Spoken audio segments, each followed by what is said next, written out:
Well, everybody, another intro, new series about another adventure or action sport, or both actually, which is skydiving. Oh my God.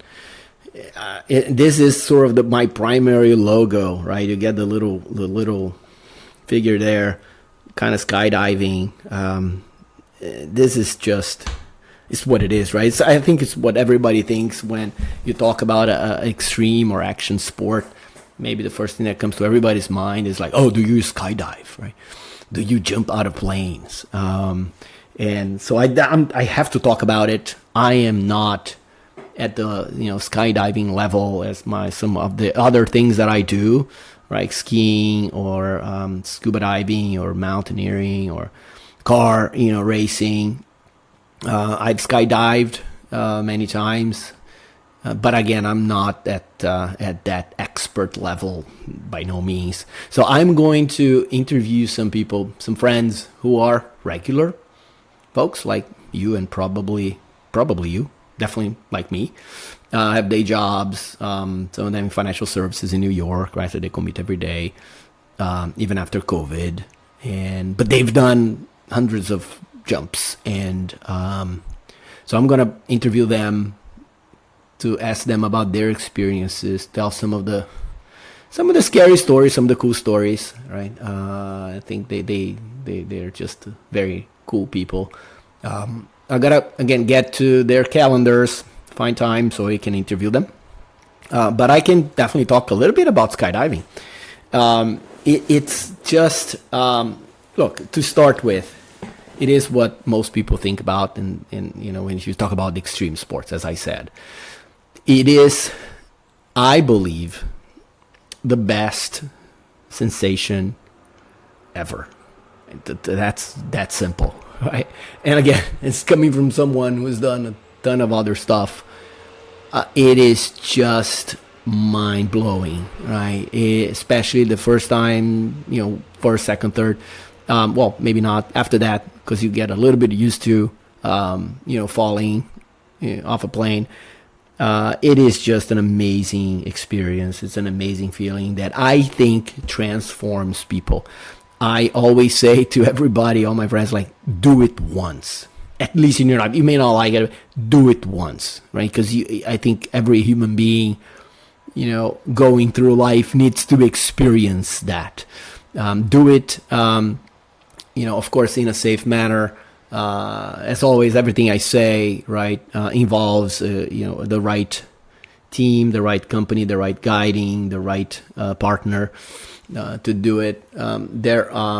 That's pretty much what I always recommend. And skydiving is obviously not different. Now, let's demystify skydiving, okay? My wife and I had this pact when we got married. She's like, okay, we have kids. When we have kids, you're going to stop skydiving. And I said, okay, until they go to college. And that was sort of the deal. So I still have a few more years until I can send the second one to college. But why is people so terrified? If you look at the statistics, again, it's surprisingly not dangerous. I'll give you an example, right? With something that I'm very familiar. We had many podcasts about it. Scuba diving. So scuba diving is 4 times. Pay attention. 4 times more dangerous in terms of fatalities than skydiving. So it's like, how come, right? Well, it is for several reasons. And I'm talking about if you're skydiving by yourself. Now, if you skydive tandem, meaning with somebody else behind you, do a tandem skydive, that increases by 10. Or decreases by 10, depending on how you see it. So meaning scuba diving is 40 times more dangerous than tandem skydiving, statistically speaking. Okay, so why is that people so terrified about skydiving and not so much about scuba diving, right? So if you're not afraid of fish or water, like some people that I met are for some weird reason. Um, it's it's kind of hard to understand. But then you think about it, right? Scuba diving, there is that notion that, which is true, right? If something goes wrong, you you can try to rescue yourself, right? And there are several ways you can do it. So, you run out of air, you have a buddy, it can help you with it. Let's say some other things happen, you have another malfunction in an equipment, you lose your mask, right? You can go up, and there might be some consequences because you went up, you ascend too fast, etc. But if you're skydiving, I think that's the thought process. Maybe if something happens, well, then you're done, right? This is pretty much it. You do have a reserve, chute, but if you cannot open, you cannot open. That's it. It's going to be a matter of minutes. So I guess, and there's no way out of it, right? You're not gonna go to the hospital and try to recover. That's pretty much it. So maybe that's what it is. But again, look at the statistics, and if you try to be reasonable and very objective about it, it is super safe. So that's the first thing. I have to say this. Then you have the experience, right? It's the first. I always say that the second jump is more traumatic, maybe, than the first one. Actually, you get more scared in the second one, I guess. Just speak about myself. Then the first one, although the first one you never ever forget any minute of it. I remember, and first time I skydived, I was like 19, so that was 30 years ago, and I still remember every minute of it, right? Getting into the plane and going up, and who skydived with me, two of my best friends were there, and my skydive master at the time, who he was, what he was dressing. I remember everything. And then I did it again. Actually, immediately when I landed, I'm like looking for the plane. I'm like, how can I go up again? And then I had to wait a few hours, of course. Somebody to fold another chute and etc. But I managed to do it, and then it was even more terrifying than the first one, because I kind of had an idea of what to expect, and the first one you really have no idea. When I did it solo. At least the first jumps in Brazil, the 7, you had to do it using a static line, and the static line is something that pulls the parachute for you, which is awesome, because honestly, I would not think of opening anything in the first jumps. You're just so kind of mix of terrified and excited that you just don't think. So I did it using static line. You gotta hold, outside the airplane under the wing, and then position yourself correctly, and then let it go, right? So you get your skydive master guiding you. But it's a process, right? You have to step out of a flying airplane. It's typically 4,000 feet. It's not very high, high enough for your first jumps. And as you walk out of that plane with the wind, it's pretty terrifying. But once you do it once, you want to do it again, and you want to do it again, right?